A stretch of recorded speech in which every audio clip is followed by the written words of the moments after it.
स्वागत है आप सभी का आशीर्वाद नर्सिंग क्लासेज में। आज हम लोग नए सब्जेक्ट के बारे में डिस्कस करेंगे जिनका नाम है मेंटल हेल्थ नर्सिंग। ठीक है, मेंटल हेल्थ नर्सिंग के बारे में डिस्कस करेंगे कि मेंटल हेल्थ नर्सिंग क्या होता है, मेंटली हेल्दी पर्सन क्या होते हैं, कौन कौन से ऐसे डिसऑर्डर्स होते हैं जिनको हम मेंटल डिसऑर्डर बोलते हैं, कैसे हम उसका इन्वेस्टिगेशन करते हैं और हम किन किन पेशेंट्स को मेंटल इल बोलते हैं या वो किस तरीके से हम उसको आइडेंटिफाई कर सकते हैं। हमारा टॉपिक क्या है? Introduction to to mental health and mental health nursing. हमको क्या करना है, पहले मेंटल हेल्थ देखना, उसके बाद हमारा नर्सिंग में देखना है कि मेंटल हेल्थ नर्सिंग क्या होती है, क्या क्या उसका स्कोप है, किस किस तरीके से हम मेंटल हेल्थ नर्सिंग का यूज करते हैं अपने मेंटली इल पेशेंट के साथ या मेंटली हेल्दी पेशेंट के, मेंटली हेल्दी पर्सन के साथ। ठीक, तो क्या है हमारा फर्स्ट यूनिट नंबर फर्स्ट क्या है हमारा? Introduction to mental health and mental health nursing. ठीक, क्या देखना है आगे?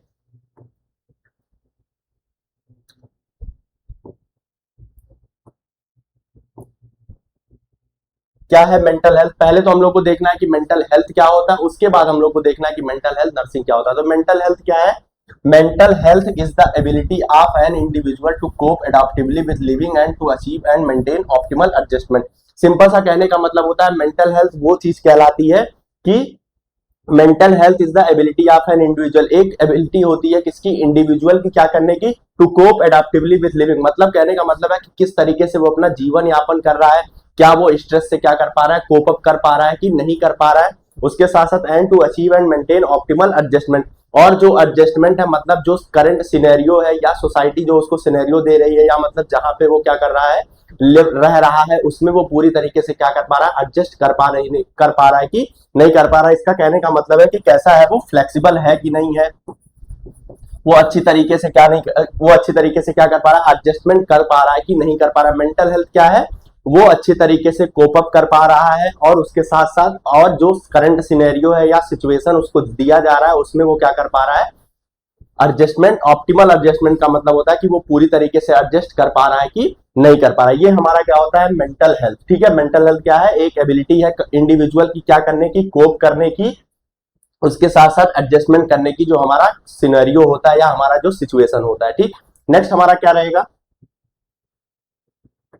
डेफिनेशन की मेंटल हेल्थ की डेफिनेशन देखेंगे कि mental health is the normal functioning of the mind in the appropriate social context. बहुत ज्यादा इंपॉर्टेंट है सोशल कंटेक्स्ट का मतलब कि सोशल कंटेक्स्ट मतलब सिंपल सा होता है कि जिस तरीके का गिविंग सिचुएशंस, इसमें हम लोग अगर और भी वर्ड्स ऐड करना चाहे तो गिविंग सिचुएशन। ठीक है, जो सिचुएशन हमको क्या की जा रही है, दी जा रही है, उसमें हम पूरी तरीके से क्या कर पा रहे हैं, एडजस्ट कर पा रहे हैं कि नहीं कर पा रहे हैं। जैसे क्या है हमारा, mental health is the normal functioning. Normal functioning का मतलब होता है सुचारू रूप से हम क्या कर पा रहे हैं, अच्छे तरीके से फंक्शनिंग कर पा रहे हैं। जो गिवन क्या दिया जा रहा है, कंडीशन दिया जा रहा है या किसी तरीके का हमको सिनेरियो दिया जा रहा है, उसमें हम प्रॉपर तरीके से क्या कर पा रहे हैं, एडजस्ट कर पा रहे हैं और प्रॉपर फंक्शनिंग कर पा रहे हैं कि नहीं कर पा रहे हैं। जैसे हमारा एग्जाम्पल होता है, जैसे अगर हम क्या कर रहे हैं, हैप्पी प्लेस पे जा रहे हैं तो वहां पे अगर हमको क्या रहना है, हमको हैप्पी रहना है हमेशा, हमको वहां पे दुखी नहीं होना है। ठीक है, तो ये सिचुएशन है या सिनेरियो है, करंट कंस्ट्रक्ट है कि हम क्या करते हैं, हैप्पी जगह पे जाते हैं या खुशी जगह पे जाते हैं या किसी के बर्थडे पार्टी में जाएंगे तो हम वहां पे रोना नहीं शुरू कर देते। वहां का इन्वायरमेंट क्या है, वहां इन्वायरमेंट ऐसा है कि वहां पे लोग क्या हो रहे हैं, खुश हो रहे हैं और अपनी चीजों को क्या कर रहे हैं, एक्सप्रेस आउट कर रहे हैं। वहां पे जाकर के रोने वाला कंटेक्स्ट नहीं होना चाहिए। और अगर हम किसी की डेथ में जा रहे हैं, डेथ सेरेमनी में या किसी चीज में हम जा रहे हैं तो वहां पे कोई भी हंसने की जरूरत नहीं है। तो कहने का मतलब है कि जैसा सोशल कंटेक्स्ट है या जैसी डिमांड है वैसी हम अपने तरीके से क्या कर पा रहे हैं, उस कंटेक्स्ट में अपना रोल प्ले कर पा रहे हैं। तो वो क्या कहलाएगा, मेंटल हेल्थ कहलाएगा। किसने दिया था, मैरी जहोदा ने दिया था 1958 में ये वाला डेफिनेशन। तो क्या कह रहा है, mental health is the normal functioning of the mind, किसका, normal functioning of the mind the appropriate social context. Social context में हम क्या कर पा रहे हैं, पूरी तरीके से अपना जो माइंड है उसको अप्रोप्रिएट तरीके से फंक्शनिंग करा पा रहे हैं। जो सोशल कंटेक्स्ट है, सोशल कंटेक्स्ट का मतलब अगर हमको समझना है अगर अलग से, तो सोशल कंटेक्स्ट मतलब होता है गिविंग सिचुएशन, मतलब जो सिचुएशन उसको क्या की जा रही है, दी जा रही है, उसमें अप्रोप्रिएट तरीके से वो क्या कर पा रहा है, फंक्शन कर पा रहा है कि नहीं कर पा रहा है। अगर कर ले रहा है तो वो मेंटल हेल्थ कहलाएगा। ठीक है, ये क्या है, मैरी जहोटा के द्वारा दिया गया था 1958 में। ये ज्यादा याद करने की जरूरत नहीं है, अगर आपको याद हो जाता है तो अच्छी बात है, लेकिन 1958 में इस को क्या किया गया था, दिया गया था। तो क्या है मेंटल हेल्थ, क्या है हमारे माइंड का नॉर्मल फंक्शनिंग कहलाता है, और अप्रोप्रिएट सोशल कंटेक्स्ट में जो भी सिचुएशन दी जाती है उसमें हम प्रॉपर तरीके से, अगर अप्रोप्रिएट तरीके से कोई भी क्या कर पा रहे हैं, एक्टिवली पार्टिसिपेट कर पा रहे हैं या हम प्रॉपर फंक्शनिंग कर पा रहे हैं, वो हमारा मेंटल हेल्थ कहलाएगा। ठीक, नेक्स्ट हमारा क्या है,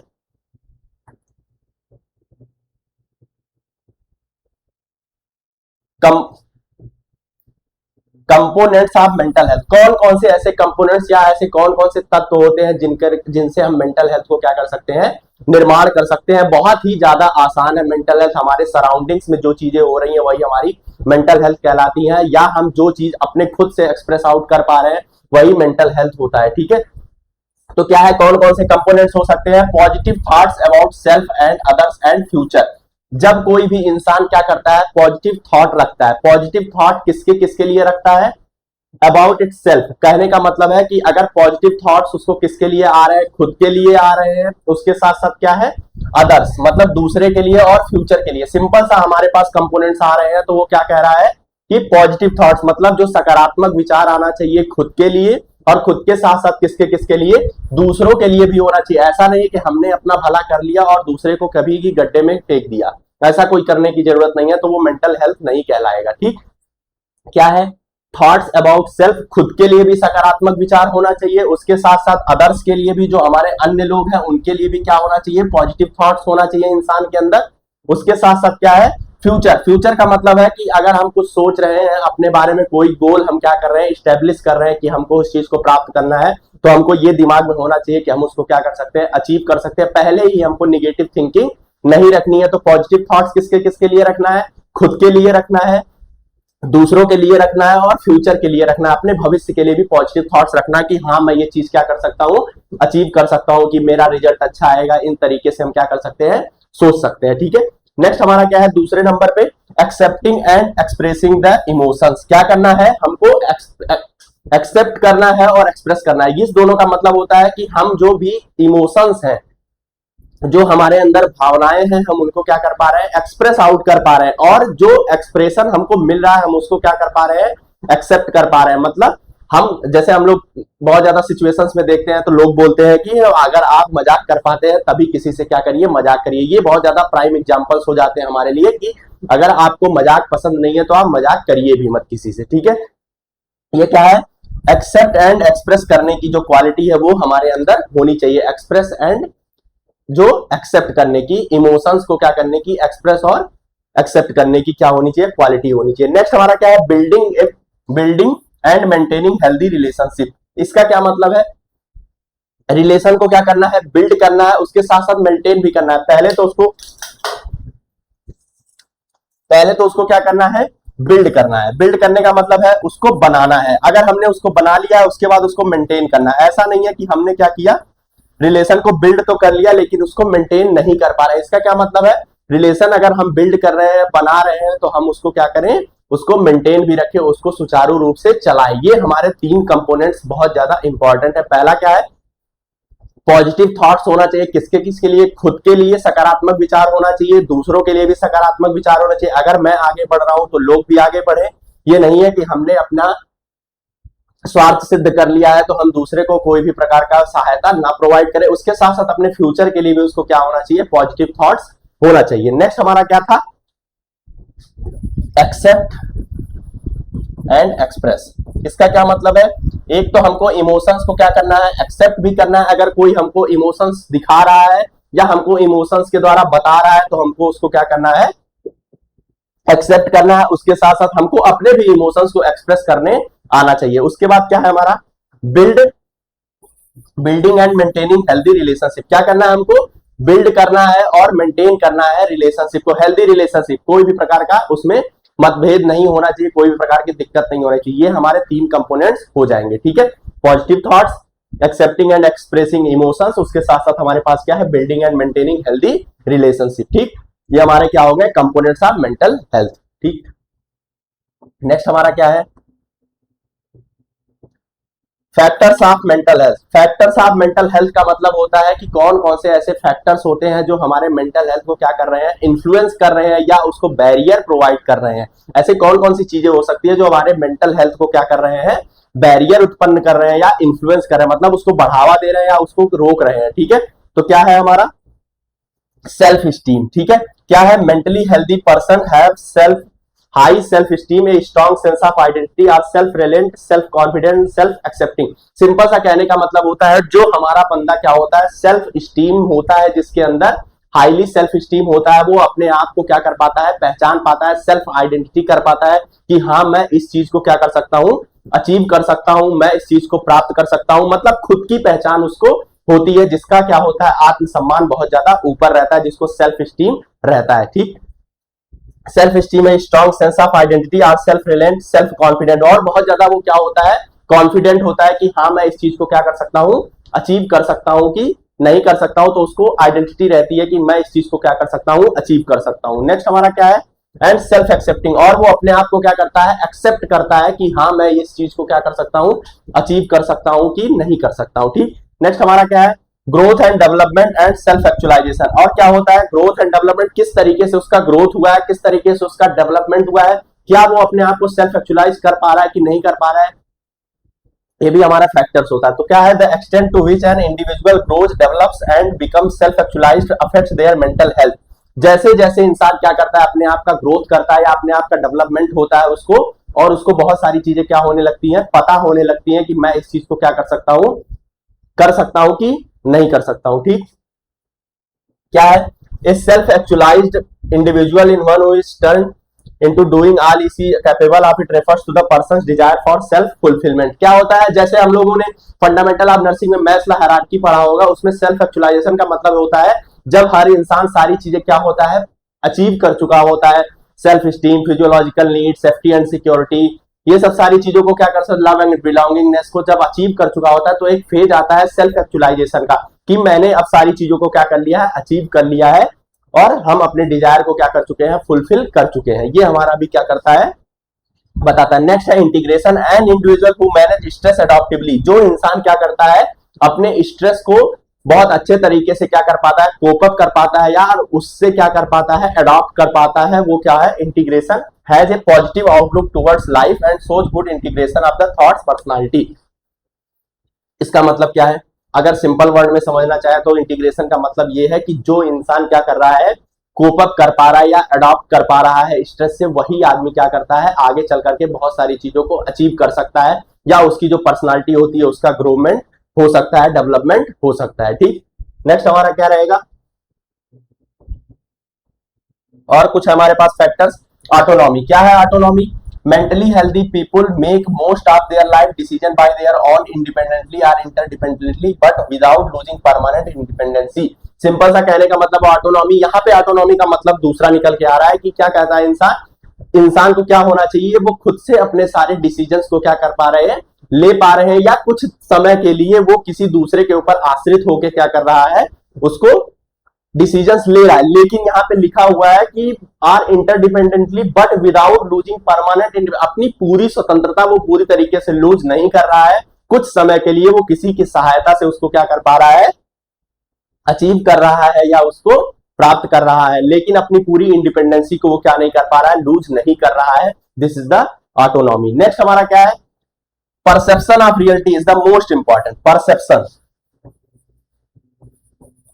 क्या है, परसेप्शन, पहले तो परसेप्शन का मतलब समझना होगा कि परसेप्शन क्या है। परसेप्शन होता है कि सेंस ऑफ रियलिटी, मतलब हम किसी चीज को क्या कर रहे हैं, किस तरीके से परसीव कर रहे हैं, जस्ट लाइक नजरिया, इसको हम लोग बार बार बोलते हैं नजरिया, मतलब किसी चीज को देखने का आपका क्या पॉइंट ऑफ व्यू है, दिस इज द परसेप्शन। ठीक है, तो यहाँ पे क्या है, परसेप्शन ऑफ रियलिटी, इंसान को फैंटेसी में नहीं जीना है, इंसान को क्या होना चाहिए, रियलिटी में जीना चाहिए। हमारी कितनी क्वालिटी है, हमारे पास कितनी कैपेबिलिटी है, हमारे पास कितनी रिसोर्सेज है, उसका पता होना चाहिए इंसान को। वो भी फैक्टर्स मेंटल हेल्थ को क्या करते हैं, अफेक्ट करते हैं या इन्फ्लुएंस करते हैं। तो क्या है, mentally healthy people remain free from many misinterpretations of reality, live in the real world, demonstrate empathy, have social sensitivity, understanding and are away from fantasy. क्या कहने का मतलब है कि जो इंसान डे ड्रीमिंग से दूर है। डे ड्रीमिंग क्या होता है? फैंटेसी मतलब कि उसके पास कुछ भी नहीं है लेकिन वो इतनी बड़ी बड़ी चीजें सोच रहा है कि मैं ये चीजें अचीव कर रहा हूं, लेकिन काम कुछ नहीं करना है। ठीक है, सिर्फ सोचना है कि मैं इस चीज को क्या कर सकता हूं, अचीव कर सकता हूं, लेकिन उसके लिए काम नहीं करना है। डे ड्रीम कर रहा है कि एक दिन मेरे पास इतनी बड़ी बड़ी गाड़ियां होंगी, इतने बड़े बड़े बंगलो होंगे, लेकिन कोई भी काम उसको नहीं करना है। लेकिन परसेप्शन ऑफ रियलिटी का मतलब है कि वो फैंटेसी से बहुत दूर है। ठीक है, उसको डे ड्रीमिंग का कोई जरूरत नहीं है, उसको पता है कि कैसे चीजों को क्या करना है, अचीव करना है। ठीक, नेक्स्ट क्या है? Environmental mastery.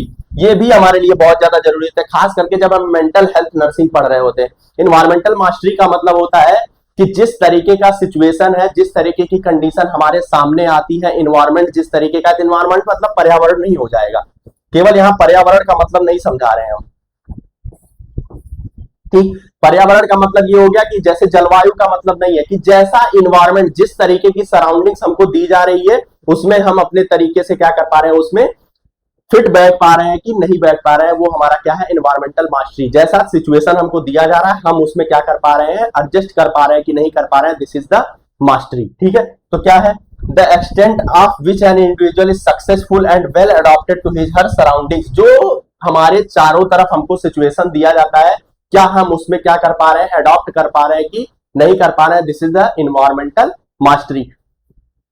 और environmental mastery, perception of reality, ये दोनों चीज हर इंसान के अंदर होनी चाहिए। जो मेंटली हेल्दी पर्सन है उनके अंदर ये सारी चीजें हमारे पास होनी चाहिए। एक तो उसके पास परसेप्शन ऑफ रियलिटी होनी चाहिए, उसके साथ साथ क्या होनी चाहिए? इन्वायरमेंटल मास्टरी होनी चाहिए। मतलब किसी भी तरीके का सिचुएशन उसको दिया जाए वो उसमें क्या कर पाए, अडॉप्ट कर पाए और उसके तरीके से वो क्या कर पाए, अपने आप को कोप अप कर पाए। ठीक, नेक्स्ट क्या है?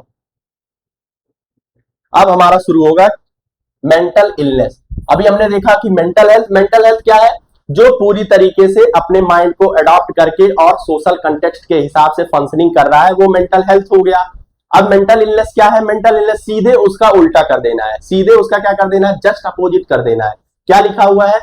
Mental and behavioural disorder are understood is clinically significant condition characterised by alteration in thinking, mood, emotions or behaviour associated with personal distress and impaired functioning. Simple सा अगर हम लोग लैंग्वेज में समझना चाहें, ये हमारा बुक का लैंग्वेज है, हम लोग अगर समझना चाहे कि मेंटल इलनेस क्या है, मेंटल इलनेस मतलब होता है कि हमारी जो फंक्शनिंग है उसमें इनएडिक्वेसी हो जाए, पर्याप्त मात्रा में फंक्शनिंग ना हो पाए, हमारे माइंड का, हमारे थिंकिंग का, हमारे बिहेवियर का अप्रोप्रिएट तरीके से किसी भी चीज का क्या ना हो पाए, फंक्शनिंग ना हो पाए, वही मेंटली इलनेस कहलाएगा, वही मेंटल इलनेस है।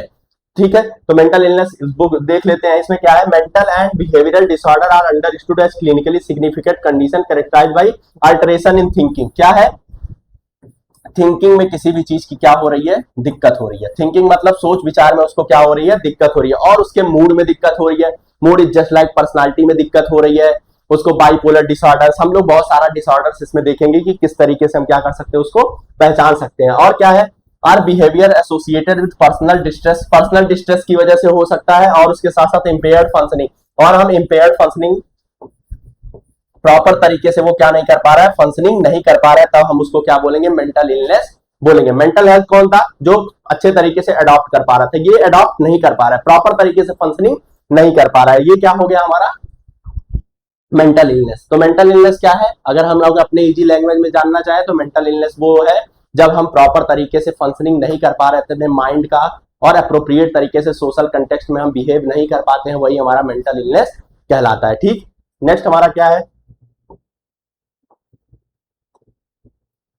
What is the warning science of mental illness? कौन कौन से ऐसे साइंस हो सकते हैं, ऐसे कौन कौन से प्रतीक हो सकते हैं, ऐसे कौन कौन से चिन्ह हो सकते हैं जिनसे हम ये पता कर सकते हैं कि उसको मेंटल इलनेस देखने को मिल सकता है, या उसको मेंटल इलनेस की तरफ वो क्या कर रहा है, मूव कर रहा है, उसकी तरफ जा रहा है मेंटल इलनेस की तरफ। तो कौन कौन से वार्निंग, जैसे हम लोग क्वेश्चन पढ़ते हैं, CAUTION पढ़ते हैं ना, क्वेश्चन पढ़ते हैं कैंसर में, वार्निंग साइंस। ठीक, तो वैसे ही हमारा क्या है, इसमें warning science of mental illness क्या हो सकता है? Marked personality changes. Marked personality changes का मतलब होता है कि हमने क्या देखा है कि वो इंसान बहुत अच्छे तरीके से बिहेव कर रहा था, लेकिन वो धीरे धीरे उसकी पर्सनालिटी क्या हो रही है, चेंज हो रही है। चेंज कैसे पता कर सकते हैं?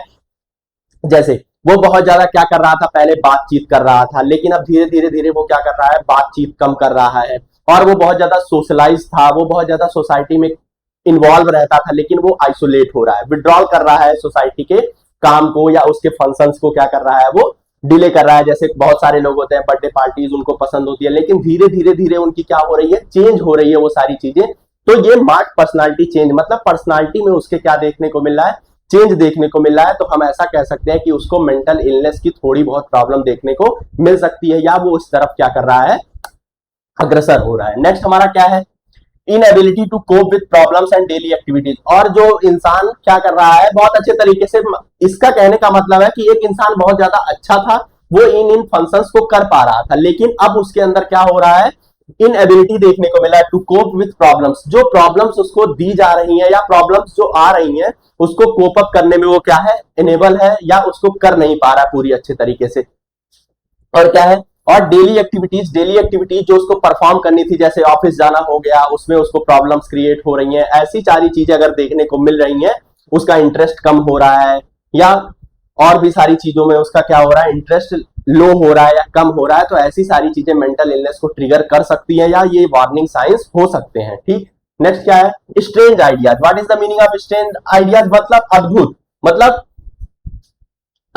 अलग ही तरीके का उसको क्या हो रहा है, आइडियाज आ रहे हैं, मतलब एकदम से अलग तरीके का। ठीक है, जैसे सुसाइडल थॉट्स, क्या हो रहा है, सुसाइडल थॉट्स उसको आ रहे हैं। ठीक, उसका मन कर रहा है कि हम एरोप्लेन से ही कूद जाए, ठीक है, हम ऐसा आविष्कार करें कि पूरी दुनिया नष्ट हो जाए, ऐसा कुछ हो सकता है। स्ट्रेंज आइडियाज मतलब एकदम से अद्भुत आइडियाज, ठीक है, जिसका कोई मतलब प्रॉपर तरीके से रेशनल ही ना पता चल पाए। स्ट्रेंज आइडियाज मतलब बहुत ज्यादा खतरनाक भी हो सकता है। सुसाइडल थॉट्स इसमें बहुत ज्यादा हम लोग देख रहे हैं, बार बार उसको डिप्रेशन के चांसेस हो सकते हैं। ठीक है, नेक्स्ट क्या है, एक्सेसिव एंजाइटी, उसको बहुत ज्यादा घबराहट, एक्सेसिव एंजाइटी देखने को मिल रही है, लेकिन ऐसा नहीं था। अब वो क्या कर रहा है, ऐसी एंजाइटी उसको देखने को मिल रही है, घबराहट देखने को मिल रहा है। नेक्स्ट क्या है, प्रोलॉन्ग डिप्रेशन एंड एपैथी। ठीक है, उसको क्या लग रहा है, प्रोलॉन्ग डिप्रेशन, मतलब बहुत लंबे समय से डिप्रेशन देखने को मिल रहा है। ऐसा नहीं है कि एक बार कोई डिप्रेशन में जा रहा है तो हम उसको डिप्रेसिव पेशेंट बोल देंगे, नहीं, अगर उसको एपिसोड्स आ रहे हैं, उसको प्रोलॉन्ग डिप्रेशन देखने को मिला, बहुत दिन से वो डिप्रेशन में है, ठीक है, उसके मूड में क्या हो रहा है, चेंजेस देखने को मिल रहे हैं, उसको हम क्या बोलेंगे, प्रोलॉन्ग। नेक्स्ट हमारा क्या है, मार्क्ड चेंज इन ईटिंग और स्लीपिंग पैटर्न्स। हमको ईटिंग और स्लीपिंग पैटर्न में भी क्या देखने को मिल रहा है, अल्टरेशन देखने को मिल रहा है, या प्रॉब्लम देखने को मिला। क्या ईटिंग हो सकता है, एक्सेसिव ईटिंग भी हो सकती है, और उसके साथ साथ जो हमारा क्या है, ईटिंग क्या हो सकती है, लो भी हो सकती है, कम भी हो सकती है। वो पूरी तरीके से खाना पीना ही क्या कर दिया है, छोड़ दिया है, आइसोलेट हो गया है उसकी वजह से। और उसके साथ साथ स्लीपिंग पैटर्न, सुबह 4 बजे सो रहे हैं, ठीक, सबसे अच्छा तरीका क्या है, 4 बजे सोना, नहीं, ठीक है, 4 बजे सोना इज नॉट अप्रोप्रिएट, या आइडियल सिचुएशन नहीं है सोने का। ठीक है, जो हमारी टाइमिंग है वही हमको सोने का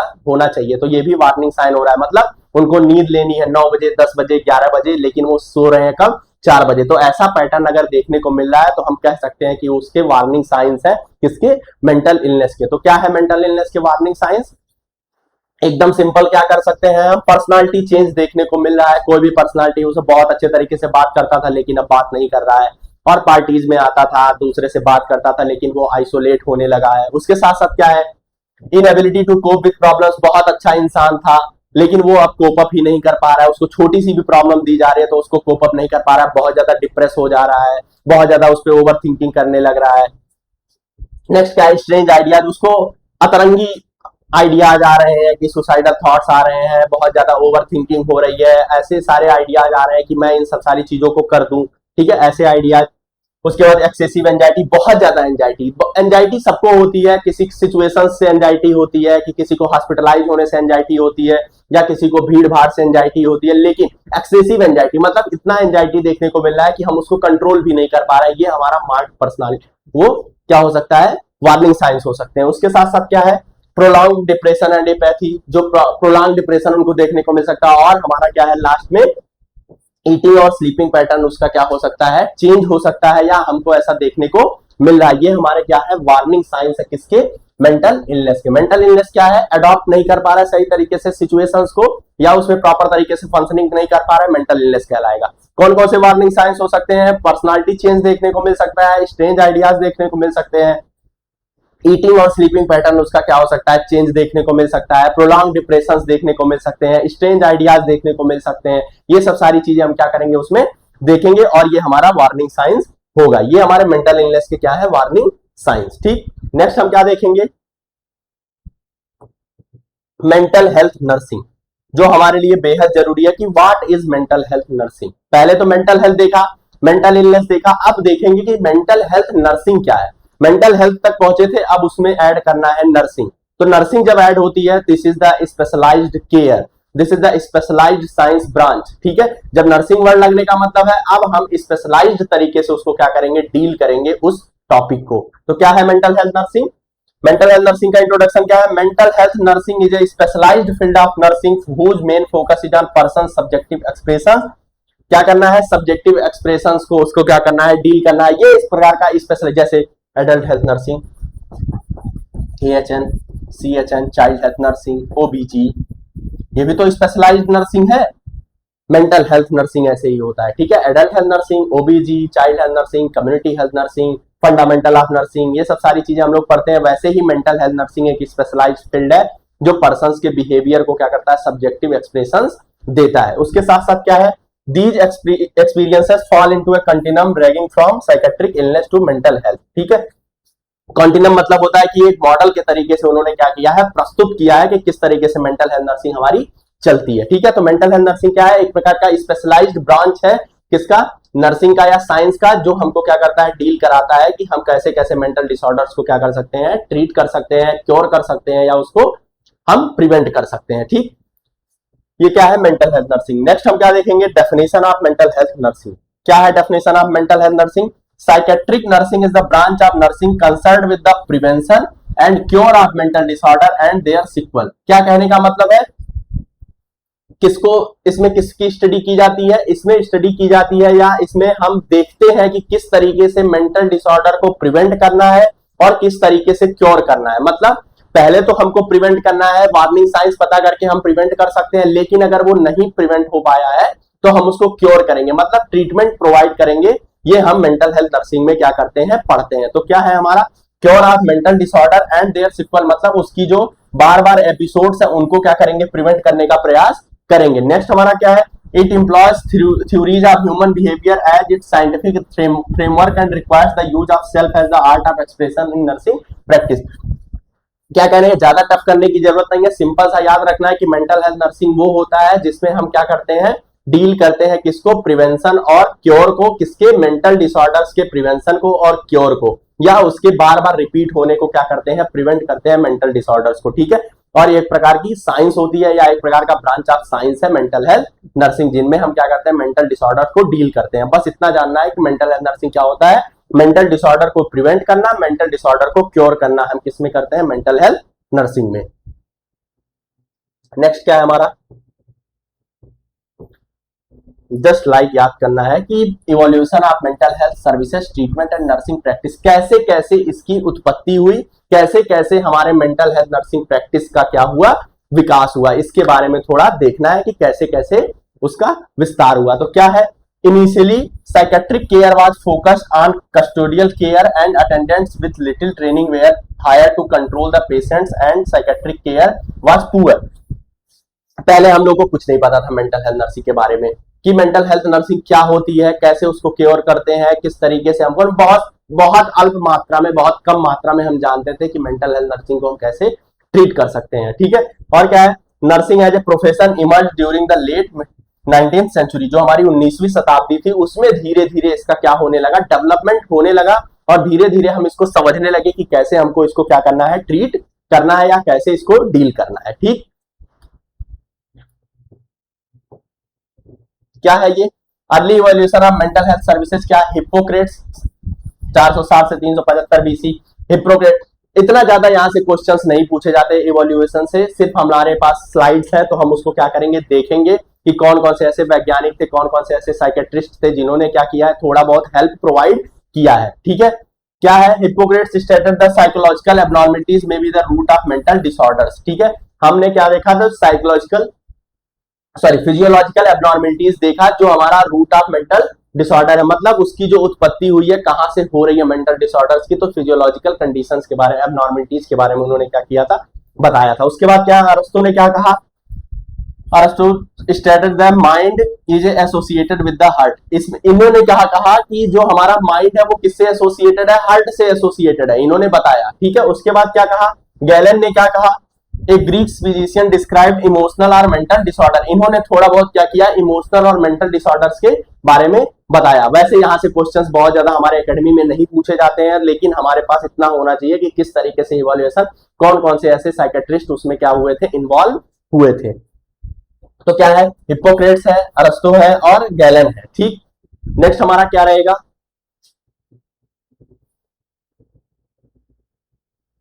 क्या है, historical identified period of mental health services.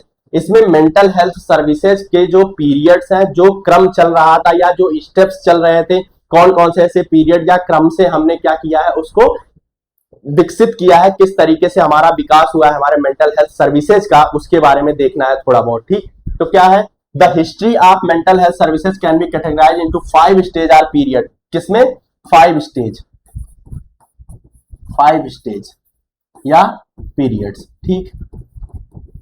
किसमें, 5 स्टेज या पीरियड्स में उसको क्या किया गया है, क्लासिफाई किया गया है, ठीक है। बहुत ज्यादा आसान है, इसमें कुछ करने की जरूरत नहीं है, आप लोग को बहुत अच्छे तरीके से समझ में आ जाएगा। तो क्या है यहाँ पे, पीरियड ऑफ परसिक्यूशन, क्या कह रहा है, earlier treatment of the mentally sick depends on men's various irrational beliefs. इसमें इररेशनल बिलीव्स था, इररेशनल बिलीव्स हम लोग बहुत ज्यादा अपने गांव में देखे होंगे कि जो किसी को प्रॉब्लम होती थी तो उसके साथ वो लोग क्या करते थे, आगे इसमें लिखा भी हुआ है, it was thought that the black spirit of black magic is the cause of mental illness. जैसे हम लोग गांव में देखे होंगे कि काला जादू बोला जाता है उसको, उस टाइम के पीरियड में, उस टाइम के उस समय में क्या बोला जाता था, जब किसी को मेंटल इलनेस हो जाता था, किसी को कुछ भी पता नहीं था, उनका इररेशनल बिलीफ था, इनरेशनल बिलीफ था कि ब्लैक मैजिक होता है, ब्लैक स्पिरिट होती है, काला जादू होता है, काली आत्मा होती है, जो मेंटल इलनेस को क्या कर रही है, आगे बढ़ा रही है, ठीक है। उन्होंने परसिक्यूशन में क्या कहा, earlier treatment of mentally sick depends on men's various irrational, अलग अलग लोगों की अलग अलग क्या थी, मान्यताएं थी उस टाइम पे, और उसको ब्लैक स्पिरिट बोला जाता था, काला जादू बोला जाता था, या काली आत्मा बोली जाती थी, जो मेंटल इलनेस को क्या कर रही थी, ट्रिगर आउट कर रही थी या उसको बढ़ा रही थी। इस वाले पीरियड में सिर्फ इतना समझाया गया, बोला गया कि उसको कुछ भी पता नहीं था, उन्होंने मेंटल इलनेस को किसका नाम दे दिया, काले जादू का नाम दे दिया। उसके साथ उन्होंने क्या किया, During this period, no nursing was provided to mentally ill patient and people were not allowed to keep any relationship with these patients. अब इन्होंने क्या कहा, इन्होंने सीधे सीधे क्या कर दिया, रिलेशनशिप को मेंटेन करने से क्या कर दिया, मना कर दिया। जो भी पेशेंट ऐसा होता था, मेंटली इल पेशेंट होता था, उसको पूरी तरीके से बहिष्कृत कर दिया जाता था कि आप इस गांव में नहीं रहेंगे या आप किसी से रिलेशनशिप मेंटेन नहीं करेंगे। इसमें क्या किया जाता था, मार पीट भी दिया जाता। आप लोग देखे होंगे कि बहुत सारे झाड़ू वाड़ू से पीटा जाता था महिलाओं को, या पुरुषों को भी पाट करके पीटा जाता था, और बहुत ज्यादा मंदिर पे उनको क्या किया जाता था, उनको उनका बाल वाल छिल दिया जाता था। ये सब सारी चीजें उसमें देखने को मिलती थी, ठीक है, कि इसके ऊपर किसी काले जादू का क्या हो गया है, विराज हो गया है, या उसके ऊपर आ गया है, ठीक। नेक्स्ट क्या है, period of segregation. Period of segregation में क्या कह रहे हैं, during this period of the field of psychiatry had not developed, the aim was only to isolate patient from the general public. क्या कर रहे थे, पीरियड ऑफ सेग्रीगेशन, सेग्रीगेशन का मतलब होता है भिन्न कर देना, पृथक पृथक कर देना, ठीक है। किसी इंसान को उस जगह से क्या कर देना, अलग कर देना। जैसे हम लोग बायोमेडिकल वेस्ट मैनेजमेंट में पढ़ते हैं कि सेग्रीगेट कर देना है, वेस्ट को क्या करना है, सेग्रीगेट करना है।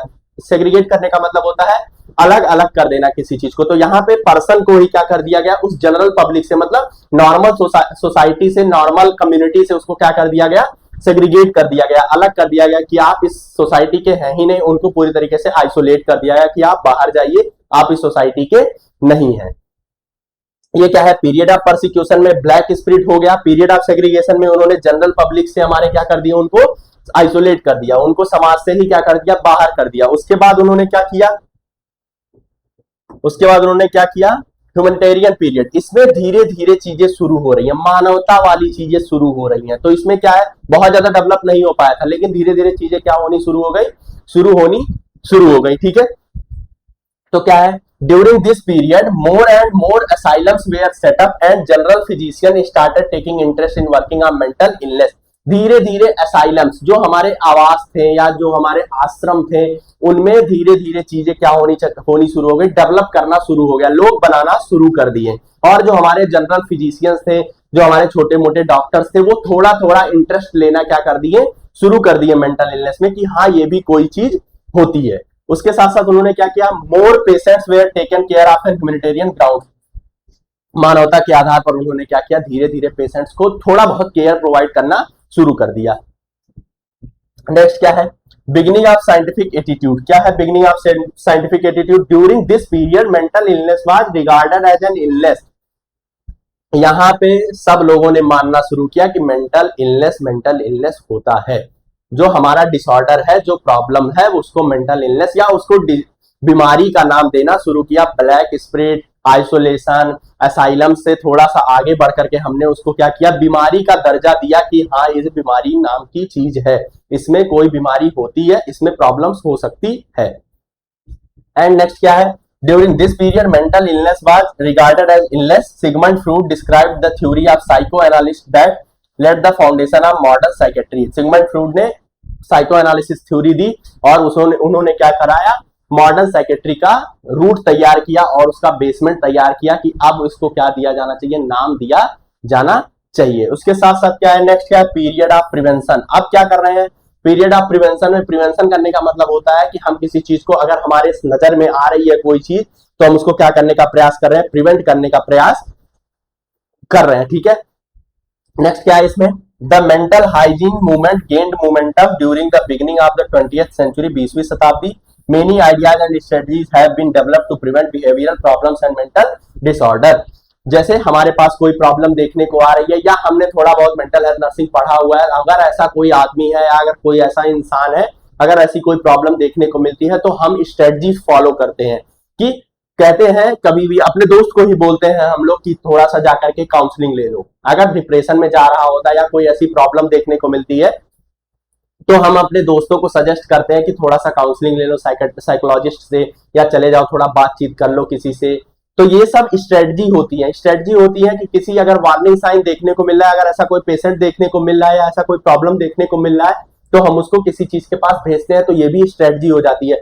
या बहुत सारे ऐसे थेरेपीज हम लोग, अब तो हम लोग थेरेपी यूज करने, लेकिन इस टाइम पे हमने स्ट्रेटजीज कुछ फॉलो करना शुरू कर दिया था। ठीक है, नेक्स्ट क्या है, नेक्स्ट क्या है, evolution of mental health nursing practices. वो सर्विसेज थे, ये प्रैक्टिस है। ठीक है, इसमें क्या लिखा है, पैपलो ने क्या कहा 1956 में, describe 5 phases of evolution of psychiatric nursing. क्या कहा, फेज 1 में emergence of psychiatric mental health nursing.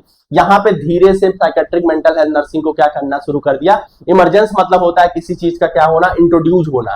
ठीक है, उसमें किसी चीज का क्या होना, मिलना। ठीक है, तो कब हुआ था, 1773 से 1881 तक हमने क्या कहा, फेज 1 में emergence of psychiatric mental health nursing.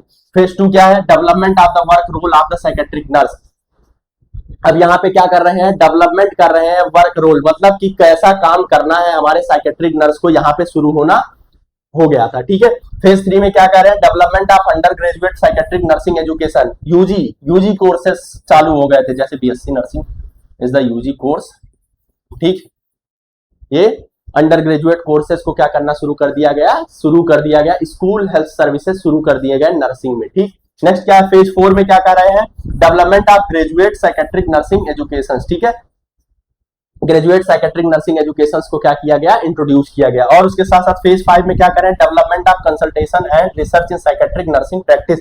यहाँ पे कंसल्टेशन शुरू हो गए और रिसर्च करना हमने क्या कर दिया, शुरू कर दिया इसमें। ठीक है, ये हमारे 5 फेज हैं, पापलो ने दिया था 1956 में। फेज 1 में इमरजेंस हो गया था, फेज 2 में development of the work role, psychiatric nurse के वर्क रोल के बारे में हमने जानना शुरू कर दिया था, डेवलपमेंट करना शुरू कर दिया था। फेज 3 में development of undergraduate psychiatric nursing education, development of graduate psychiatric nursing education. Phase 5 में development of consultation and research शुरू कर दिया था। रिसर्च मतलब किसी चीज को खोजना है कि किन किन तरीके का स्ट्रेटजी हम फॉलो करके पेशेंट को क्या कर सकते हैं, प्रिवेंट कर सकते हैं, प्रोटेक्ट कर सकते हैं। ठीक, ये हमारा क्या था, evolution of mental health nursing practices. ठीक, नेक्स्ट क्या है, मेंटल हेल्थ टीम। कौन कौन सी हमारे पास टीम होनी चाहिए, मेंटल हेल्थ टीम पूरी तरीके से सिलेबस ओरिएंटेड क्वेश्चंस हैं, सिलेबस ओरिएंटेड पूरा का पूरा स्लाइड है, पूरा का पूरा लेक्चर हमारा सिलेबस ओरिएंटेड है। ये पूरे एकेडमी को क्या किया गया है, कवर किया गया फर्स्ट यूनिट को, ठीक है। इसमें कोई भी एक्स्ट्रा चीजें ऐड नहीं की गई हैं, सिर्फ हमारे सिलेबस ओरिएंटेड, हमारे एकेडमी ओरिएंटेड चीजें बताई गई हैं। जितना हमारे सिलेबस में पॉइंट है या हमारे सिलेबस में जितनी ज्यादा चीजें जरूरी हैं, जहां से क्वेश्चंस पूछे गए हैं, उनके बारे में यहाँ पे क्या किया गया है, डिस्कस किया गया है। इसमें फालतू की चीजें इसमें ऐड नहीं की गई हैं, ठीक।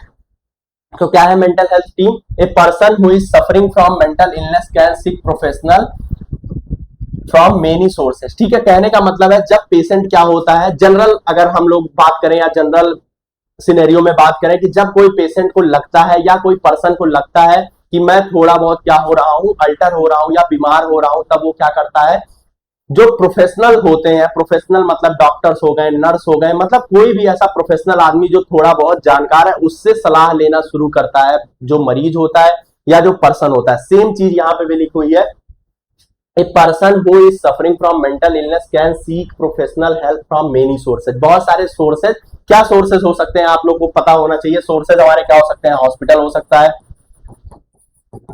टेली कॉलिंग हो सकता है, दोस्त हो सकते हैं, और बहुत सारी चीजें हो सकती हैं, काउंसलिंग हो सकता है। सोर्स का मतलब होता है कि किन किन तरीके से वो प्रोफेशनल से क्या कर रहा है, मिल रहा है, किन किन तरीके से उनसे बातचीत कर रहा है, दिस इज द सोर्स। उसके बाद क्या है, the professional who can be involved in the mental health team for the care of somebody with mental illness and are described.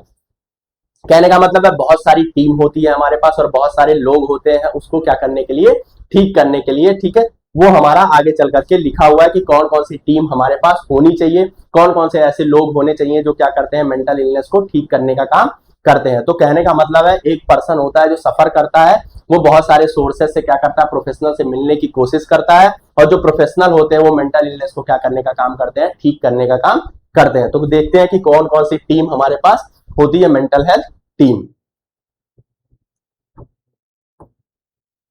हमारे पास क्या हो गए, साइकेट्रिस्ट हो गए, क्लिनिकल साइकोलॉजिस्ट हो गए, साइकेट्रिक नर्सेज हो गए, ऑक्यूपेशनल थेरेपिस्ट हो गए, साइकेट्रिक सोशल वर्कर हो गए, साइकोथेरेपिस्ट हो गए और काउंसलर्स हो गए। इतने सारे हमारे पास क्या होती है, टीम होती है। साइकेट्रिस्ट क्या हो गए, जो हमारा एमबीबीएस हो गया, ठीक है। ये हमारे क्या हो गए, क्लिनिकल साइकोलॉजिस्ट हो गए, ठीक।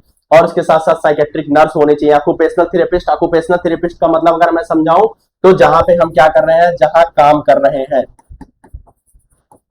जहां काम कर रहे हैं उससे रिलेटेड जो हमारे थेरेपिस्ट होते हैं वो होते हैं ऑक्यूपेशनल थेरेपिस्ट। अगर हम ऑफिस में काम कर रहे हैं, टीचिंग कर रहे हैं या जो सारी चीजें कर रहे हैं, वहां पे अगर हमको कोई दिक्कत आती है तो उस तरीके से कोई भी पर्सन आकर के हमारी हेल्प करता है तो क्या कहलाए, ऑक्यूपेशनल थेरेपिस्ट कहलाएंगे। उसके साथ साथ क्या है, साइकेट्रिक सोशल वर्कर। बहुत सारे हमारे सोशल वर्कर होते हैं, सामाजिक कार्यकर्ता होते हैं जो क्या करते हैं, हमारी हेल्प करते हैं जब हमको कोई भी मेंटल इलनेस होता है।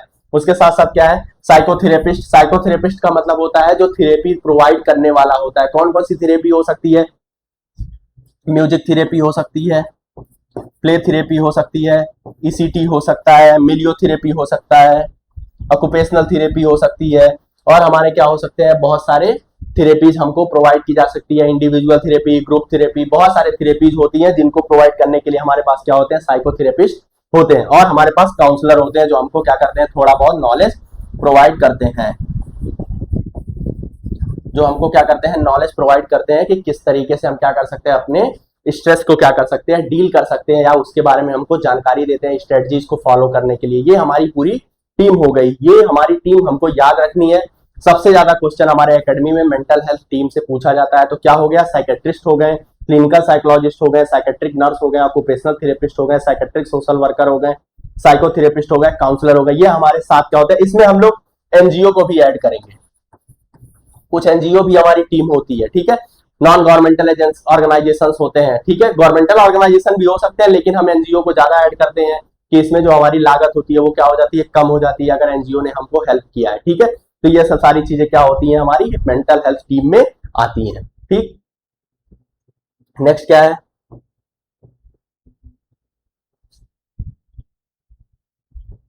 Nature of mental health nursing. कौन कौन से ऐसे नेचर, कौन कौन सी ऐसी प्रकृति होती है। तो क्या है हमारा, साइकेट्रिक नर्सिंग और mental health nursing is the speciality of nursing that cares for people of all ages with mental illness और मेंटल डिस्ट्रेस। सिंपल सा कहने का मतलब है, जब मेंटल इलनेस की बात होगी तो मेंटल इलनेस सारे एज ग्रुप को क्या किया जाएगा, कवर किया जाएगा। ऐसा नहीं है कि बच्चों को अलग कर दिया जाएगा, बूढ़ों को अलग कर दिया जाएगा। मेंटल इलनेस क्या करेगा, पूरे सबको लेकर के, पूरे एज ग्रुप को लेकर के चलेगा। वो अलग बात है, हम उसको साइकेट्रिक वार्ड में रखते हैं, पीडियाट्रिक वार्ड में रखते हैं, जीरियाट्रिक वार्ड में रखते हैं, जेनेटोलॉजिकल केयर हो रही है, किस तरीके की केयर हो, वो अलग मैटर हो गया, ठीक है। सारे एज ग्रुप को हम क्या करते हैं, मेंटल डिस्ट्रेस या मेंटल इलनेस उसको देखने को मिलता है, तो उसमें क्या करेंगे, हम एड ऑन करेंगे। क्या है हमारा specialised field of nursing. Specialised field of nursing का मतलब क्या हो गया, सिंपल सा मतलब है कि मेंटल हेल्थ से रिलेटेड उस प्रॉब्लम्स को क्या की जाएंगी, सॉल्व की जाएंगी, ठीक है। मेंटल प्रॉब्लम लिखिए इसमें, मेंटल प्रॉब्लम, ठीक। अब क्या है, आर्ट एंड साइंस, ठीक है। Science is the evidence based practice, art मतलब कोई भी प्रकार का इमोशन शो करता है, इसमें हमारे ऑब्जेक्टिव चीजें भी आ सकती हैं, ठीक है। Science is the always scientific methods या एविडेंस बेस्ड प्रैक्टिस। आर्ट मतलब किसी इमोशंस को एक्सप्रेस करना या उसको समझना, दिस इज द आर्ट, ठीक है। नेक्स्ट हमारा क्या है, continuum of care. Continuum is the model, इसको हम बहुत ही बेहतरीन तरीके से क्या करते हैं, सॉल्व करते हैं किसी भी पेशेंट को। ऐसा नहीं है कि कहीं से भी उठा करके हम केयर देना शुरू कर देते हैं, हम इनिशियल फेज से ही उसको क्या करते हैं, सारी हिस्ट्री लेते हैं, उसके बाद हम देखते हैं कि कौन कौन सी ऐसी प्रॉब्लम्स उसको अराइज हुई हैं, बहुत सारी चीजों को क्या करते हैं, हम ठीक करते हुए चलते हैं। तो कॉन्टिनम ऑफ केयर का मतलब ये हो गया। नेक्स्ट है therapeutic communication. What is the meaning of therapeutic communication. Therapeutic communication का मतलब होता है उसको मेडिकल से रिलेटेड चीजों के बारे में क्या करना है, कम्युनिकेट करना है। Just like medicine, therapy, dosing, इस तरीके का कम्युनिकेशन किसमें देखने को मिलता है, थेरापेटिक कम्युनिकेशन देखने को मिलता है नर्स और पेशेंट के बीच में।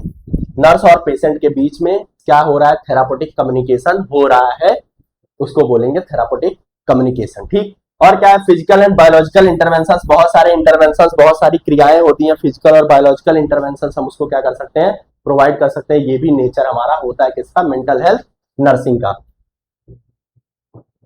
नेक्स्ट है साइकोसोशल इंटरवेंशन। साइकोसोशल सोसाइटी,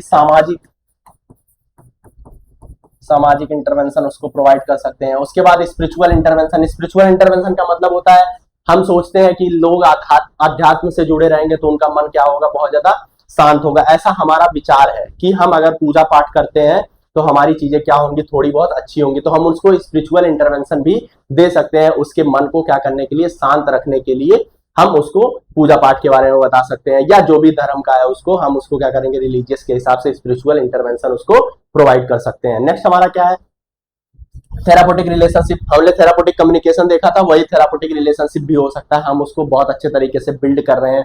उसमें क्या होता है, इसमें थेरापेटिक कम्युनिकेशन में हमको ट्रस्ट बिल्ड करना होता है, ट्रस्ट, कॉन्फिडेंशियलिटी, ठीक।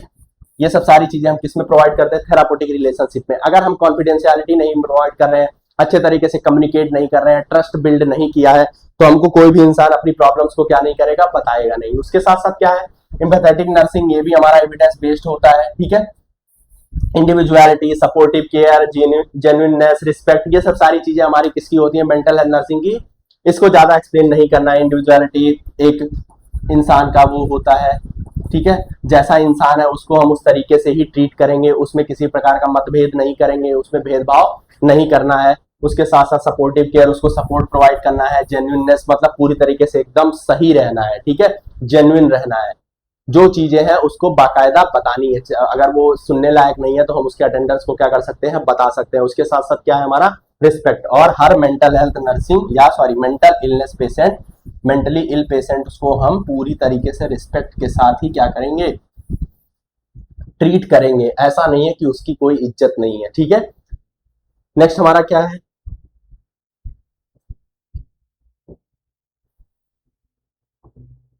Scope of. अभी हमने देखा नेचर, अब हम देखेंगे स्कोप। कौन कौन से ऐसे स्कोप है किसके, मेंटल हेल्थ नर्सिंग के। तो क्या है scope of psychiatric mental health nursing का, mental health nursing occurs at 3 levels. क्या है, basic role, expanded role, extended role, ठीक है।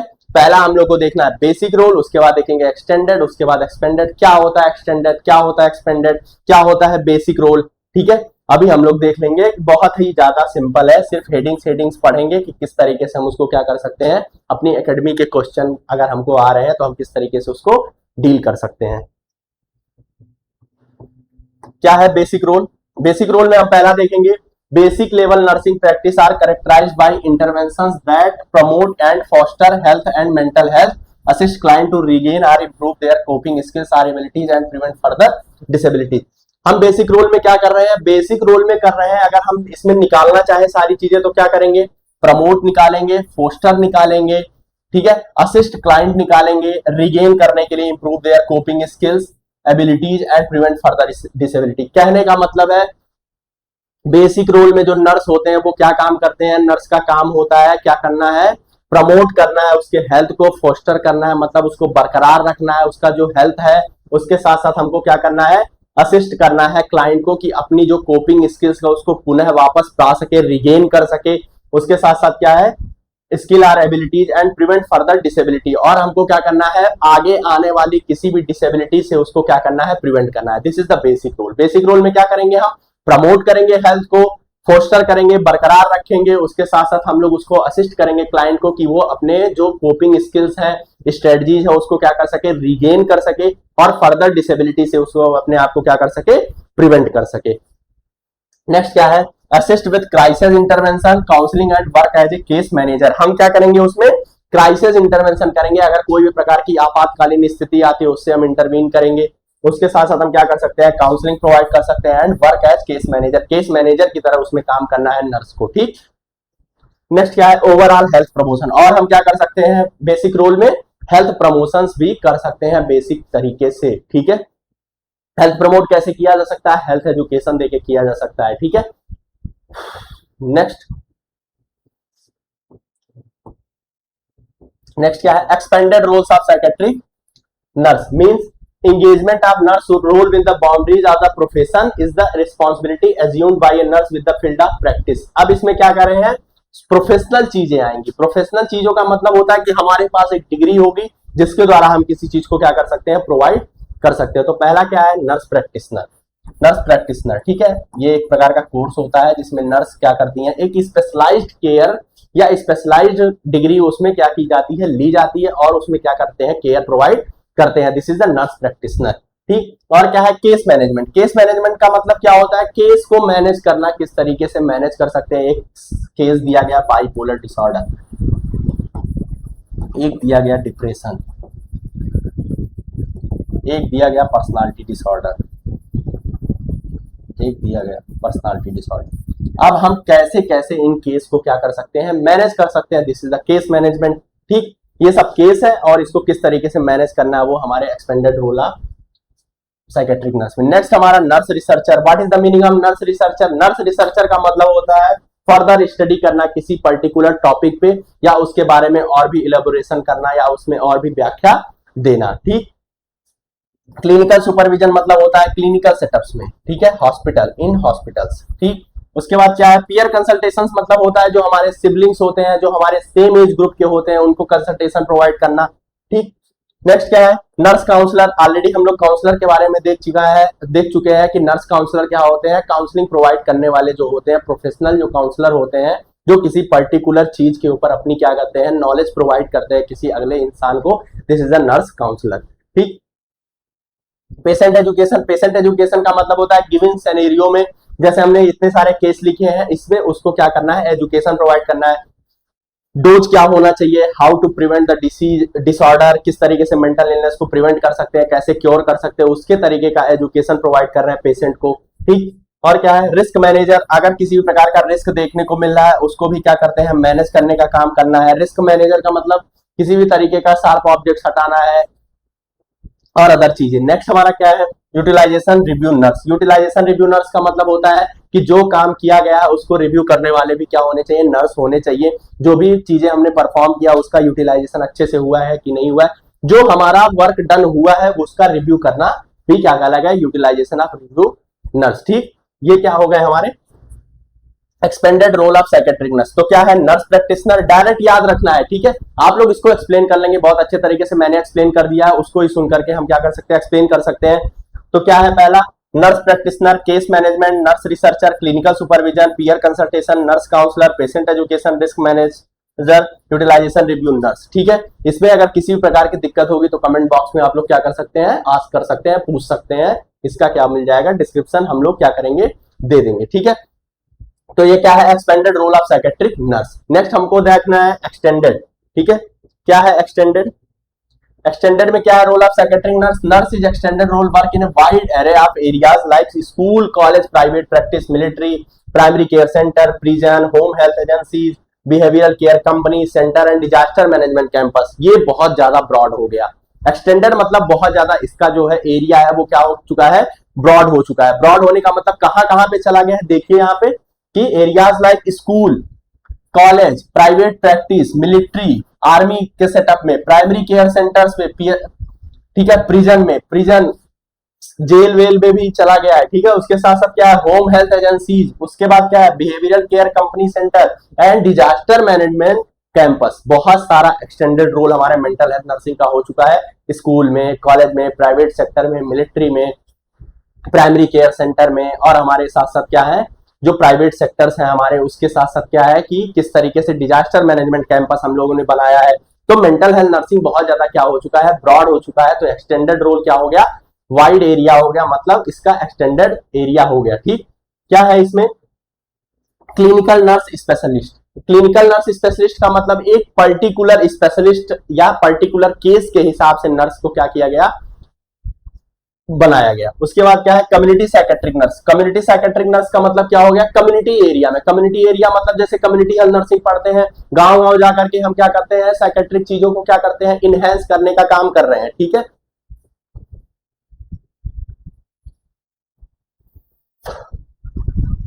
क्या है, स्कूल हेल्थ नर्स। और हमने क्या करा, स्कूल में भी जा करके, गवर्नमेंट स्कूल्स में, प्राइवेट स्कूल्स में जा करके हमने क्या किया है, पेशेंट को देखना शुरू किया, बच्चों को देखना शुरू किया, क्या वो अच्छे तरीके से उनका डेवलपमेंट हो रहा है कि नहीं हो रहा है, उनको कोई भी प्रकार का प्रॉब्लम देखने को नहीं मिल रहा है, कोई ऑटिस्टिक बच्चा तो नहीं है, कोई एडीएचडी का बच्चा तो नहीं है। इन सब सारी चीजों को हमने क्या किया है, डील किया। ठीक, उसके साथ साथ क्या कर रहे हैं, फॉरेंसिक साइकेट्रिक नर्स, लीगल तरीके से भी अब हम लोग काम कर रहे हैं। उसमें लीगल कोई भी लॉ से रिलेटेड चीजें हो रही हैं, तब भी हम उसमें क्या कर रहे हैं, देख रहे हैं। तो ये भी हमारा क्या हो गया है, रेंज बहुत ज्यादा आगे बढ़ चुका है। उसके साथ साथ क्या है, नर्स एजुकेटर्स। नर्स एजुकेटर्स भी आगे निकल के आ रहे हैं कि किस तरीके से एजुकेट करना है इंसान को। जीरियाट्रिक या जीरोंटोलॉजिकल नर्स ये हो गए जो हमारे ओल्ड एज के पीपुल्स हैं, उनको भी केयर प्रोवाइड किया जाना चाहिए। ठीक, हम लोग इनको डील नहीं करते थे। Occupational health nurse. Occupational health nurse हम लोग ऑलरेडी पिछली स्लाइड में देख चुके हैं कि what is occupational health nurse. Occupational का मतलब होता है जहां पे इंसान क्या कर रहा है, काम कर रहा है, वहां पे नर्स को क्या करना, अपॉइंट करना और उनकी चीजों को क्या करना, काउंसलिंग करना और उनको बताना कि कोप अप कैसे किया जाएगा, उनको स्ट्रेटजीज के बारे में क्या करना है, एक्सप्लेन करना है। ठीक, रिहेबिलिटेशन नर्स। रिहेबिलिटेशन नर्स का मतलब होता है कि किस तरीके से वो क्या हो रहे हैं, रिहेबिलिटेट हो रहे हैं। रिहेबिलिटेट का मतलब उनको पुरानी अवस्था में ही लेकर के आना। This is the rehabilitation nurse. बहुत ज्यादा क्या है, एक्सटेंडेड रोल है। ठीक है, कि क्या क्या एक्सटेंडेड रोल हो सकते हैं, क्लिनिकल नर्स स्पेशलिस्ट हो सकते हैं, कम्युनिटी साइकेट्रिक नर्स हो सकता है, school health nurse, forensic psychiatric nurse educator, geriatric और जीरोंटोलॉजिकल, ऑक्यूपेशनल हेल्थ नर्स और रिहेबिलिटेशन नर्स। ये सब सारे क्या हो सकते हैं, हमारे extended role of psychiatric nurse हो सकता है। ठीक, नेक्स्ट हम क्या देखेंगे,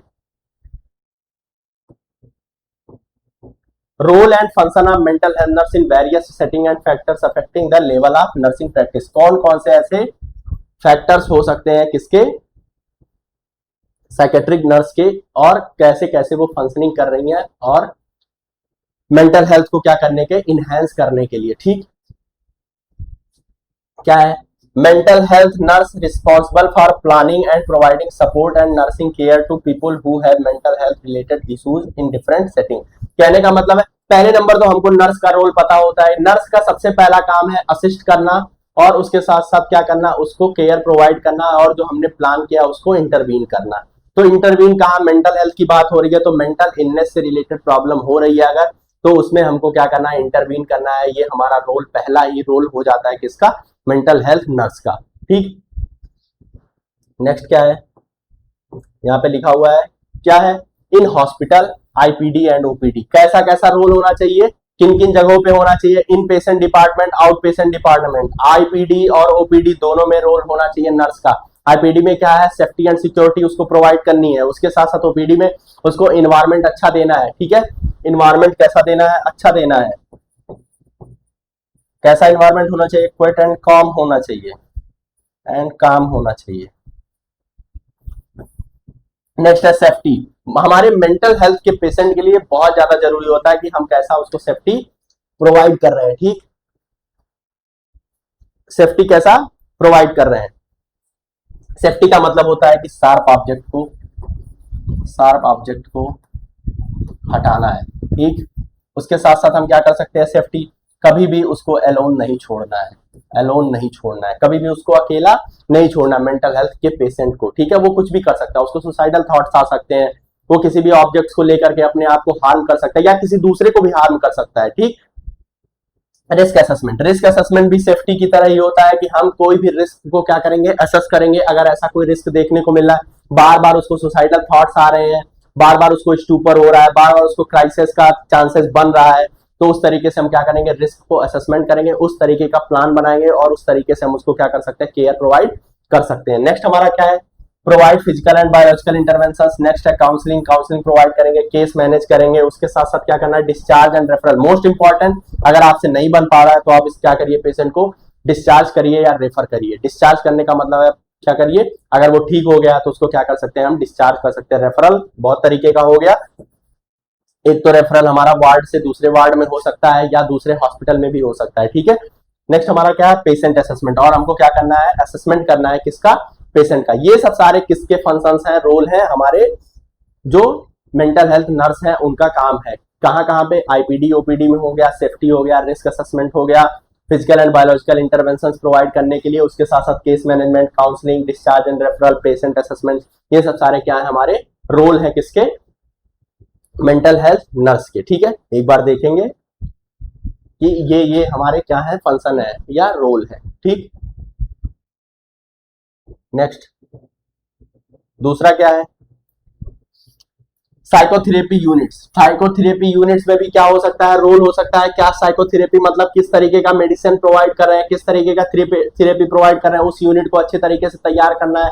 उसके बाद डे केयर सेंटर्स में जो हमारे आते हैं पेशेंट और अपना केयर लेकर के जाते हैं, वहां पे भी नर्स का बहुत ज्यादा रोल होता है। उसके साथ साथ क्या है हमारा, चाइल्ड साइकेट्रिक वार्ड मतलब जो बच्चों का क्या होता है, वार्ड होता है, वहां पे भी रोल है। उसके साथ साथ क्या है, होम सेटिंग्स मतलब जो हमारा घर पे कोई केयर ले रहा है, वहां पे हमारी जो साइकेट्रिक नर्स है वो क्या कर सकते हैं, अपना केयर प्रोवाइड कर सकते हैं, वहां पे रोल होता है, ठीक है। वहां पे पूरी तरीके से हम क्या कर सकते हैं, इन्वायरमेंट प्रोवाइड कर सकते हैं उनको, ठीक। नेक्स्ट क्या है, हॉस्पिस केयर सेंटर मतलब ये होता है जो बहुत ज्यादा टर्मिनली इल पेशेंट होते हैं उनके लिए केयर प्रोवाइड कर रहे हैं। उसके साथ साथ इमरजेंसी साइकेट्रिक उसमें क्या कर रहे हैं, इमरजेंसी साइकेट्रिक इमरजेंसीज में हम क्या कर सकते हैं, उनको केयर प्रोवाइड कर सकते हैं, रोल हमारा होता है। नेक्स्ट हमारा क्या है, साइकेट्रिक नर्सिंग फॉर प्रिजनर्स के लिए भी साइकेट्रिक नर्सिंग हमको देनी होती है, ठीक है। ये नहीं कहेंगे कि वो प्रिजनर है तो हम उनकी सहायता नहीं करेंगे, अकॉर्डिंग टू रूल या अकॉर्डिंग टू लॉ हमको क्या करना रहता है, उनकी देखभाल करनी है अगर हमको अपॉइंट किया जाता है, ठीक है। ये हमारा क्या हो गया, रोल हो गया हमारे किसका, साइकेट्रिक हेल्थ नर्स का या मेंटल हेल्थ नर्स का, ठीक।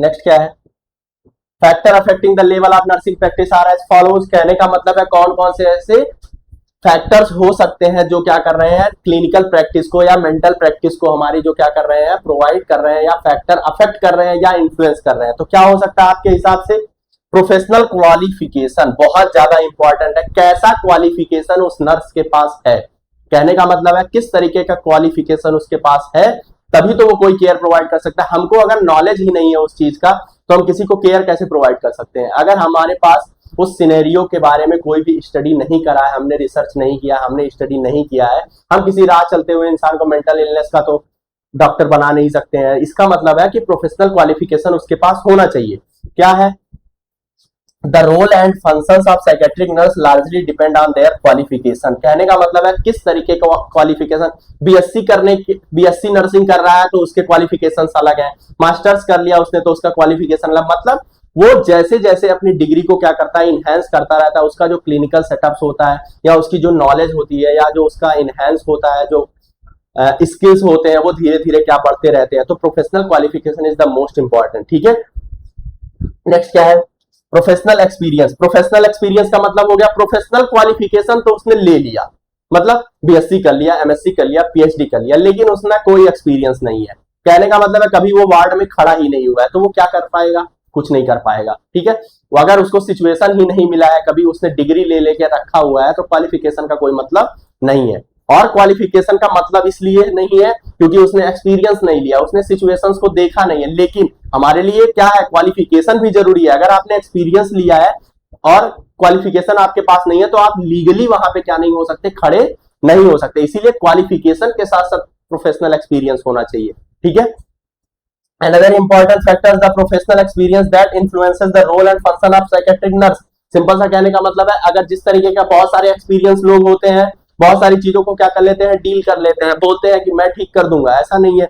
ठीक है, ये क्या है, प्रोफेशनल एक्सपीरियंस। नेक्स्ट हमारा क्या रहेगा, लीगल एंड इथिकल पैरामीटर्स। क्या है, laws of the country determine the legal boundaries of psychiatric nurse in practice. बहुत सारे देश हो सकता है, ऐसा हम लोग किसी का नाम नहीं ले सकते। हम लोग ये बोल सकते हैं कि जहां के रूल एंड रेगुलेशंस जैसे हैं, जितना बाउंड्रीज है उसी के हिसाब से हमको क्या करना है, केयर प्रोवाइड करना है। सिंपल सा कहने का मतलब है, अपनी पॉलिसी जितनी है उसी के हिसाब से किसी पेशेंट की क्या करनी है, केयर करनी है। पैरामीटर्स होते हैं, एक दायरा होता है जिसके अंदर ही हमको क्या करना है, केयर प्रोवाइड करना है। ठीक है, नेक्स्ट है professional code of ethics and code of conduct. क्या है, every profession has guidelines of expected behaviour of its members known as professional code of conduct. Simple सा कहने का मतलब होता है किस तरीके का आपका कंडक्ट होना चाहिए, किस तरीके का बिहेवियर होना चाहिए उस पेशेंट के प्रति, वो भी बहुत ज्यादा मायने रखता है। बहुत ज्यादा गुस्सा, एग्रेशन हमारे प्रोफेशन में नहीं होना चाहिए। हम किसी पेशेंट को ट्रीट कर रहे हैं तो हमारे अंदर बहुत ज्यादा गुस्सा नहीं होना चाहिए, हमको उसको अच्छे तरीके से डिग्निटी के साथ क्या करना है, ट्रीट करना है। ठीक है, नेक्स्ट क्या है, accountability and autonomy. Functions of a mental health nurse also depend on level of professional accountability and autonomy given to the nurse. Simple सा कहने का मतलब होता है अकाउंटेबिलिटी मतलब पूरी तरीके से क्या लेना है, जिम्मेदारी लेना। अगर हमारे पास कोई पेशेंट आता है तो हम उसको क्या कर पाए, अच्छे तरीके से ट्रीट कर पाए और उसको अच्छे तरीके से केयर प्रोवाइड कर पाए, ये हमारा क्या हो जाता है, अकाउंटेबिलिटी हमारी जिम्मेदारी होती है। ठीक है, और ये जिम्मेदारी बहुत ज्यादा इन्फ्लुएंस करती है हमको। जब हम कोई चीज की रिस्पॉन्सिबिलिटी लेते हैं या जिम्मेदारी लेते हैं तो हमारी जो काम करने की क्षमता होती है या शैली होती है वो बहुत ज्यादा चेंज हो जाती है। जब हमारे ऊपर जिम्मेदारी डाली जाती है तो हम कोई भी चीज बहुत अच्छे तरीके से परफॉर्म कर पाते हैं। ठीक है, नेक्स्ट क्या है, और क्या है, इशूज एंड चैलेंजेस। क्या है, issues such as kind infrastructure, comorbidity, illness, cost of treatment, availability of resources and man power. Simple सा कहने का मतलब है कौन कौन से ऐसे इशूज आ रहे हैं उस प्रैक्टिस को परफॉर्म करने के लिए। बहुत ज्यादा केस आ गया, मैन पावर बहुत ज्यादा कम है, हमारे पास बिल्कुल रिसोर्सेज नहीं है, हमारे पास मेडिसिन नहीं है, हमारे पास वो थेरेपीज ही नहीं है जो हमको चाहिए। तो ये प्रॉब्लम हो सकती है, वो हमारे ट्रीटमेंट को क्या कर सकती है, प्रॉब्लम क्रिएट कर सकती है कि नहीं कर सकती है, बेसिक सी बात है। ठीक है, नेक्स्ट क्या है, practice trends. Trends such as de-institutionalization, integrated and continuity of service, holistic aspects of care, use of information technology and evidence based practice। क्या कहने का, किस तरीके से प्रैक्टिस ट्रेंड्स चल रहा है, किस तरीके से हम क्या कर पा रहे हैं, केयर प्रोवाइड कर पा रहे हैं, कैसा हमारे पास चीजें अवेलेबल है, कैसे हमारा जो ट्रेंड्स है किस तरीके का ट्रेंड्स फॉलो किया जा रहा है।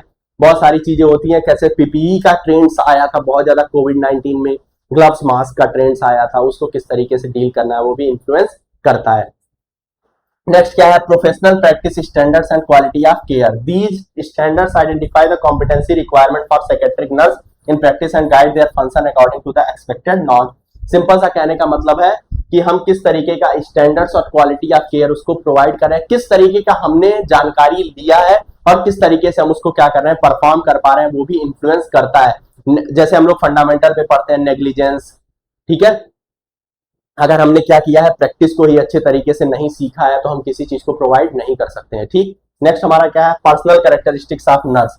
हमने अभी थोड़ी देर पहले ही गुस्से वाली बात की, इमोशनल स्टेबिलिटी की बात की कि अगर बंदा इमोशनल है और बंदा इमोशनल स्टेबल है तो बहुत सारी चीजों को अच्छे तरीके से डील कर सकता है। बहुत ज्यादा इमोशनल होने की जरूरत हमारे साइकेट्रिक नर्स में या हमारे एज ए नर्स हमको बहुत ज्यादा इमोशनल होने के चांसेस बहुत कम होते हैं। ठीक है, जो हमारा जो कैरेक्टरिस्टिक्स होना चाहिए वो कैसा होना चाहिए, इमोशनली स्टेबल होना चाहिए। हम बहुत जल्दी किसी चीज को एक्सप्रेस नहीं कर सकते हैं। ठीक, तो क्या लिखा हुआ है, इंटरेस्ट। पहले नंबर तो इंटरेस्ट, हमारा इंटरेस्ट होना चाहिए किसी काम को करने के लिए। अगर हमारा इंटरेस्ट ही नहीं है मेंटल हेल्थ नर्सिंग में तो हम कैसे कर पाएंगे।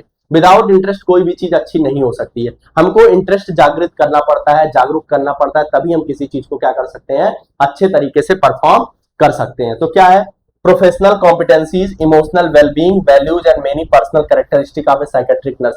सिंपल सा साइकेट्रिक नर्स का मतलब ये होगा कि हमारी खुद की कैरेक्टरिस्टिक्स कैसी होनी चाहिए as a nurse. Emotionally wellbeing होना चाहिए। ठीक है, बहुत अच्छे तरीके से कंडक्ट करना आना चाहिए, बहुत अच्छे तरीके से बिहेव करना आना चाहिए कि उस पेशेंट के प्रति। ठीक है, नेक्स्ट हमारा क्या है, अब हमारा टॉपिक शुरू होता है concept of normal and abnormal behaviour. आपके according normal and abnormal behaviour क्या होता है। नॉर्मल एंड एबनॉर्मल बिहेवियर का मतलब हो गया, नॉर्मल मतलब ये हो गया कि किसी तरीके से वो क्या कर रहा है, अपने अच्छे परफॉर्म कर पा रहा है, अपने बिहेवियर को क्या कर पा रहा है, अच्छे तरीके से डील कर पा रहा है, या अच्छे तरीके से कंडक्ट कर रहा है, या अच्छे तरीके से बता पा रहा है। This is a normal behaviour. ठीक है, तो क्या लिखा हुआ है, concept of normal and abnormal behaviour. Introduction क्या है, the term behaviour is taken in this totality connecting a wide comprehensive meaning as a detailed before any manifestation of life is activity, says behavior is collective name for these activities। इसमें क्या लिखा है, it includes not only overt behavior but also the covert behavior involving all the inner experience and mental process। हम किस तरीके से अपने emotions को, अपने वैल्यूज को किस तरीके से एक्सप्रेस आउट कर पा रहे हैं। कोवर्ट और ओवर्ट का मतलब यही होता है, एक ऑब्जेक्टिव होता है, एक सब्जेक्टिव होता है। ठीक है, किस तरीके से एक्सप्रेस आउट कर पा रहे हैं वो होता है बिहेवियर। ठीक है, कैसे कंडक्ट कर रहे हैं किसी से, कैसे हम बातचीत कर रहे हैं, दिस इज द बिहेवियर। इसमें क्या लिखा हुआ है, पहला क्या है, टाइप्स ऑफ बिहेवियर कौन कौन से हो गए, नॉर्मल बिहेवियर हो गया, एबनॉर्मल बिहेवियर हो गया। तो नॉर्मल बिहेवियर क्या होता है, normal is seen as a good thing, something that is natural, regular और रूटीन। नॉर्मल का मतलब क्या हो गया, नॉर्मल मतलब सीधे सीधे हो गया कि हमारा जो रेगुलर रूटीन है उस तरीके से हम कोई भी काम कर रहे हैं, नॉर्मल तरीके से किसी से बिहेव कर रहे हैं। तो ये क्या होता है, मतलब जैसा सिचुएशन है उसके हिसाब से हम क्या कर पा रहे हैं, बिहेव कर पा रहे हैं, या इस तरीके से एक्सप्रेस आउट कर पा रहे हैं। This is the normal behaviour. अब नॉर्मल बिहेवियर क्या है, abnormal is any kind of activity that a person has bad behavior or something that is not common, it can be defined as a birth defect or mental illness। कहने का मतलब है जैसा उसको conduct करना था, जैसा उसको बिहेव करना था उस तरीके से ना कर पाना, अप्रोप्रिएट तरीके से अगले के खिलाफ बिहेव ना कर पाना, के साथ बिहेव ना कर पाना, this is the abnormal behaviour. जो इनअप्रोप्रिएट है, मतलब जो सिचुएशंस के हिसाब से नहीं है, तो ये क्या हो जाएगा, हमारा एबनॉर्मल बिहेवियर हो जाएगा। ठीक, ये हमारा क्या था, concept of normal and abnormal behaviour. ठीक है, ये हमारी यूनिट क्या हो जाएगी, यहाँ पे कंप्लीट होगी। ठीक, तो हमने अभी तक क्या क्या देखा है, हमने देखा कि मेंटल हेल्थ क्या होता है, मेंटल इलनेस क्या होता है, मेंटल हेल्थ टीम के बारे में देखा, मेंटल हेल्थ नर्सिंग के बारे में देखा, कुछ फैक्टर्स देखे कि किन किन तरीके से कौन कौन से फैक्टर इन्फ्लुएंस करते हैं हमारे मेंटल हेल्थ नर्सिंग को, स्कोप देखा, नेचर देखा, उसके साथ साथ नॉर्मल एंड एबनॉर्मल बिहेवियर के बारे में देखा कि किन किन तरीके से हम उसको क्या कर सकते हैं, डील कर सकते हैं, या हम किस तरीके से उसको, और हमने देखा इवोल्यूशन, किस तरीके से जो हमारी मेंटल हेल्थ नर्सिंग है वो विकसित हुई है, किस तरीके से वो विकास हुआ है उसका। और हमने स्टेजेस के बारे में देखा कि पीरियड्स और 5 स्टेजेस के बारे में देखा, period of persecution, period of segregation, humanitarian period, इन सब के बारे में देखा। पॉपुलो के जो 5 स्टेजेस हमारे पास थे उनके बारे में देखा। ये सब सारा हमारा क्या था, पहले यूनिट के बारे में था ओवरऑल। ठीक है, इसमें किसी भी प्रकार का किसी को दिक्कत होता है तो वो कमेंट बॉक्स में क्या कर सकता है, डाल सकता है कोई भी क्वेश्चन। ठीक, नेक्स्ट हम लोग को देखना है कि जब हम लोग क्या शुरू करेंगे, टर्मिनोलॉजी, उसके बाद साथ साथ हम लोग आईसीडी देखेंगे, न्यूरोट्रांसमीटर के बारे में देखेंगे, सेकंड यूनिट्स के बारे में। ठीक है, ये ओवरऑल हमारा क्या था, first unit introduction of mental health and mental health nursing complete होता है। नेक्स्ट हम लोग देखेंगे आईसीडी के बारे में और किन किन तरीके से हम क्या कर सकते हैं, डिसऑर्डर को क्लासिफाई कर सकते हैं। उस यूनिट में हम लोग को सेकंड यूनिट में ये देखना है। तब तक के लिए थैंक यू सो मच।